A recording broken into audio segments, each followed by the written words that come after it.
बच्चों, हम लोग अमेरिकी वर्चस्व के बारे में अध्ययन कर रहे थे।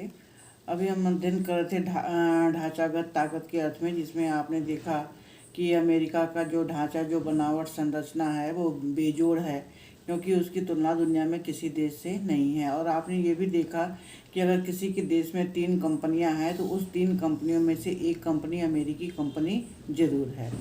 तो अमेरिका की आर्थिक प्रबलता और उसकी ढांचागत ताकत यानी वैश्विक अर्थव्यवस्था को एक खास शक्ल में ढालने की ताकत जुड़ी हुई है, क्योंकि उसने अपने यहाँ की व्यवस्था को इस तरह से बनाया हुआ है कि वो किसी देश की अर्थव्यवस्था से या सैन्य व्यवस्था से कहीं से भी मैच नहीं करती है। दूसरे विश्व युद्ध के बाद ब्रेटन वुड प्रणाली कायम हुई। अमरीकी द्वारा कायम यह प्रणाली आज भी विश्व अर्थव्यवस्था की बुनियादी संरचना का काम करती है। तो जो ब्रेटन वुड प्रणाली इन्होंने कायम की थी दूसरे विश्व युद्ध के बाद, वो किस लिए तैयार की थी? केवल अर्थव्यवस्था को बनाने के लिए या अर्थव्यवस्था की एक अलग संरचना को कायम रखने के लिए। इस तरह विश्व बैंक, अंतर्राष्ट्रीय मुद्रा कोष और विश्व व्यापार संगठन को अमरीकी वर्चस्व का परिणाम माना जाता है। तो आपने देखा था कि जब संयुक्त राष्ट्र संघ ने सोवियत संघ का पतन घोषित कर दिया था, या फिर सोवियत संघ ने खुद को अपने आप जब ये मान लिया था कि वो पूरी तरह से समाप्त हो चुका है, तो उसके बाद तुरंत ही बाद ही जो है अमेरिका विश्व बैंक, अंतर्राष्ट्रीय मुद्रा कोष और विश्व व्यापार संगठन जैसे काम करने शुरू कर दिए। अमेरिका की ढांचागत ताकत का एक उदाहरण मानक जो है MBA, master of business administration की अकादमिक डिग्री भी है। तो आज जो लोग बच्चे MBA कर रहे हैं या BBA कर रहे हैं, ये भी किसकी देन है? अमेरिका की देन है। ठीक है, तो अमेरिका ने MBA की पढ़ाई, मास्टर ऑफ बिजनेस एडमिनिस्ट्रेशन की अकादमिक डिग्री की पढ़ाई भी सबसे पहले उसी के यहाँ ही शुरू हुई थी। विशुद्ध रूप से अमेरिकी धारणा है कि व्यवसाय अपने आप में एक पेशा है। ठीक है, लेकिन ये तो सभी जानते हैं कि हम कोई भी बिजनेस कर ले, कोई भी व्यवसाय कर ले, लेकिन बिजनेस व्यवसाय करने के लिए भी एक डिग्री की ज़रूरत होती है, जो कौशल पर निर्भर करता है। लोग ऐसा मानते हैं प्रतिभा पर निर्भर करता है, या भगवान ने बुद्धि दी है उस पर निर्भर करता है। तो इस कौशल को विश्वविद्यालय में अर्जित किया भी जा सकता है।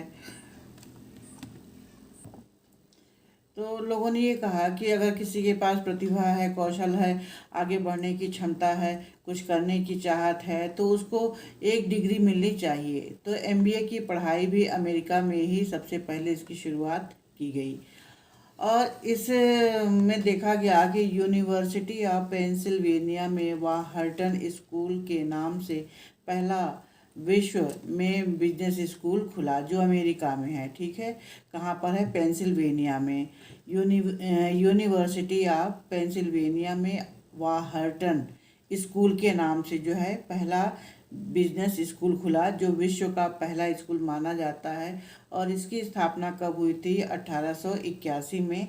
लेकिन MBA की शुरुआती पाठ्यक्रम सन 1900 में आरंभ हुए, मतलब 1881 में इसकी नींव रखी गई, इसकी स्थापना हुई।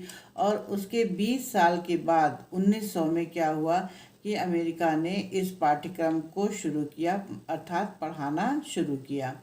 अमेरिका के बाहर MBA के किसी पाठ्यक्रम की शुरुआत 1950 में ही जाकर हो सकी है, मतलब उसके बाद 50 साल बाद। अब आप सोचिए, 1900 में अमेरिका में शुरू हुआ और 1950 के बाद जो है दुनिया के दूसरे देशों में शुरू हुआ। तो इसका मतलब है दुनिया का दूसरा देश जो है अमेरिका से कितने साल पीछे है?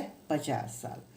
आज दुनिया में कोई भी देश ऐसा नहीं है जहाँ पे MBA को एक प्रतिष्ठित अकादमिक डिग्री का दर्जा हासिल ना हो। अर्थात दुनिया के सभी जगहों पर, विश्व में सभी जगहों पर जो है MBA की पढ़ाई चल रही है, डिग्रियां लोगों को मिल रही हैं। तो इस बात से हम अपने दक्षिण अफ्रीका के दोस्त जो है जाबू आंद्रेई और आयशा की कहानी आपने शुरू में देखी। तो जाबू की भी एक छात्र है ऐसा जो अमरीकी वर्चस्व का शिकार हो गया था। जाबू के पिता जोर दे रहे थे कि वो पेंटिंग की पढ़ाई छोड़ करके एमबीए की डिग्री हासिल करें, क्योंकि जाबू के पिता की दुकान थी और वो चाहते थे कि वो उनके बिजनेस को आगे बढ़ाए, लेकिन जाबू का शौक इसमें था, पेंटिंग करने में।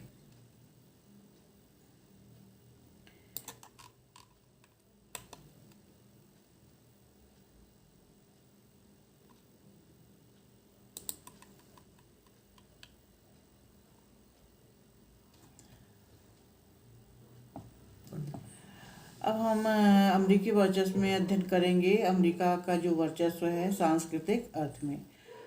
अमेरिकी वर्चस्व को शुद्ध रूप में सैन्य और आर्थिक संदर्भ में देखना भूल होगा, क्योंकि अमेरिका का वर्चस्व जो है वो विचारधारा संस्कृति के संदर्भ में ही विचार करना नहीं है, बल्कि वर्चस्व के इस तीसरे अर्थ का रिश्ता सहमति गढ़ने से भी होता है। ठीक है, सहमति गढ़ने का अर्थ ये है कि अगर ना चाहते हुए भी उसको अपने बातों से राजी कर लेना, अपनी ओर मिला लेना, ये एक बहुत बड़ा गुण माना जाता है जो अमेरिका में दिखाई देता है। तो सहमति गढ़ने की ताकत भी अमेरिका में है।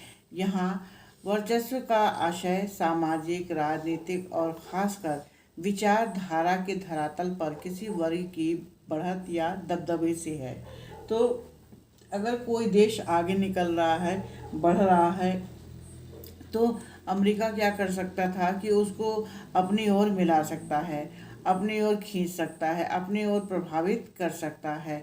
तो किसी भी दबदबे वाले देश को या बढ़त हासिल करने वाले देश को वो आसानी के साथ अपनी ओर मिला सकता था। कोई प्रभुत्वशाली वर्ग या देश अपने असर में रहने वालों को इस तरह सहमत कर सकता है कि वे भी दुनिया को उसी नज़रिए से देखने लगे। किस नज़रिए से? जिस नज़रिए से अमेरिका देखता है। पहले वो क्या करता है, लोगों से दोस्ती करता है, उसके बाद अपनी बातों से सहमत कर लेता है, उसके बाद से अपना वो नज़रिया उसको दिखाता है कि हम किस नज़र से दुनिया को देखते हैं, किस तरह से आमदनी कमाते हैं, किस तरह से कार्य करते हैं। तो वह नज़रिया भी उसी की दृष्टि से देखने लगता, मतलब दूसरा देश भी अमेरिका के नज़रिए से ही सब कुछ देखने लगता है। और जिसमें ये प्रभावशाली या प्रभुत्वशाली वर्ग भी है, मतलब बड़े बड़े देश भी इसमें शामिल है जो अमेरिका की तरह ही सोचते और देखते हैं।